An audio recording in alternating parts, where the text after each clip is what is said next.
All right, today I want to talk about three important aspects of sales. And actually, not a lot of people know about this. And a lot of people, they just thought sales is about communication, talking to people, setting appointments, and close the deals. But in fact, in reality, sales is much more deeper than that. If you only know that, it's only the top 3% of the iceberg that you see. But beneath the iceberg, there's a lot of things that are actually inside sales. You got to know. Because this is my experience from my past 6 years working in sales and how the world changing, especially after COVID, how that you can nurture people, not only having conversion mechanism and converting people in the front end, but how in the back end you can also nurture people, genuinely talking to them and increase your communication skill. So for all of you that don't know me, my name is Andreas. And I've been generating more than $3 million in sales, in revenue. And I've been using all my outreach strategies and being very counterintuitive, not being salesy or pitchy and annoy people, but instead how you can build genuine relationship with people. Because without trust and communication, sales is not going to work. So how that you can build that trust with use these three simple aspects in sales. Okay, so let's get to it. So number one is, who is your ideal avatar? So do a market research first to kind of understand who is your ideal avatar, because not everyone is your client, right? Because I cannot emphasize how many people actually that they just come into the conversation and says that, hey, this is my stuff, this how good it is, this is my guarantee, and it can help you, blah blah blah. That's all bullshit. You know why? Because if they don't know you, how can they promise they can help you? It is just like wanting to go for a date and over-promising a lot of stuff. But eventually, the person that wants to date you don't even know who you are. That doesn't make sense, doesn't it? So the first thing, do market research. Who is your target avatar? Who is your audience that you really can help? And you need to qualify them first before even make a pitch, right? And the second thing is, who is already buying from you?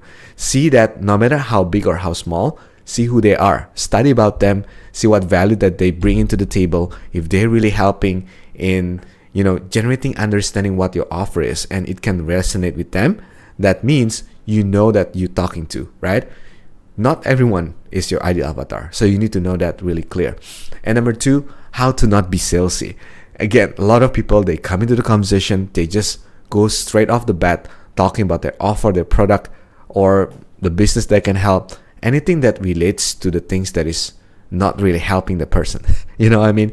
They thought they're helping the person, but in reality, the person is the one who see the value, right? So if you don't understand who that you're talking to, what the value that they want, what problem that they have, you will always come across salesy.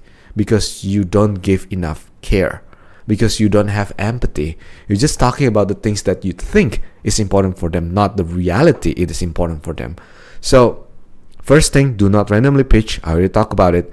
And only help people you can help. Because if you don't think you can help them, just literally retreat from the conversation. Don't continue to push your stuff if you know you cannot help them, because it becoming disservice. In sales is a problem solving, but you also have to be a problem finder. If you cannot find a problem, if you don't know if you can solve the problem or not, how can you guarantee to solve their things? It just doesn't make sense, right? So again, go back to the first principle, always knowing your avatar, right? Then you will have your conversation more genuine, not across salesy, because you can solve the problem genuinely, not only making it up, right? And number three, this is one of the most important part, how to talk to 70% of your prospects. Here is a lot of people making a lot of mistake because they just only talking to the top 3% or the top 7%. See that? It's buyer pyramid. If you haven't read the book, you can see it from the book. But the 3% are people who are ready to buy, but they just 3%, right? It's not a lot. And let's say there are 1,000 people, it's only 30 people that ready to buy.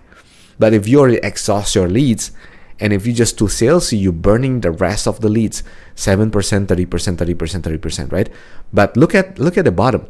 7% are open to buy, 30% are not thinking about it yet, 30% don't think they're interested yet, And the bottom 30%, they will not buy whatever you say, whoever is it, like when the timing is not relevant anymore, that they just know they're not interested.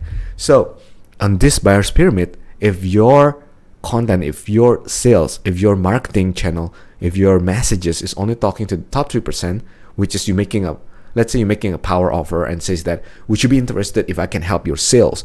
Then maybe 3% of them will raise their hand and say, yeah, I'm interested. But also, again, like maybe they have the money, maybe they don't. We don't know yet, but they are ready to buy. They know they're interested, they want it, right? The 7%, so it's only 3%, right? 7%, they're open to buy. These are the people that say, I want to think about it. They're throwing some objections on the sales calls. They're just not ready yet, but they are interested. They're open to buy, right? But the timing is not right.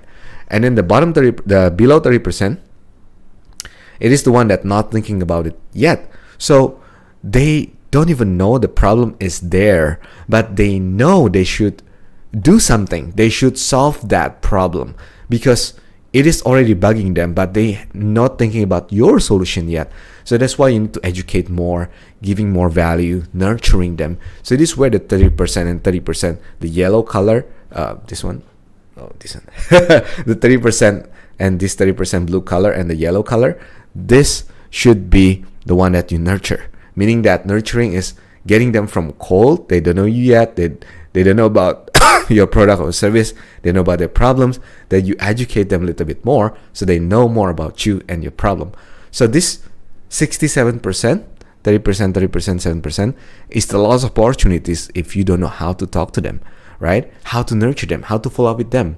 Follow up cannot be salesy, but how you can bring value to follow up. This is so much important rather than you just talking about your product and when you follow up just like, hey, are you ready to buy? It has no value at all. You should be following up with something that is valuable for them to solve their problem. So this is how the 3 aspects of sales, and let me know if you resonate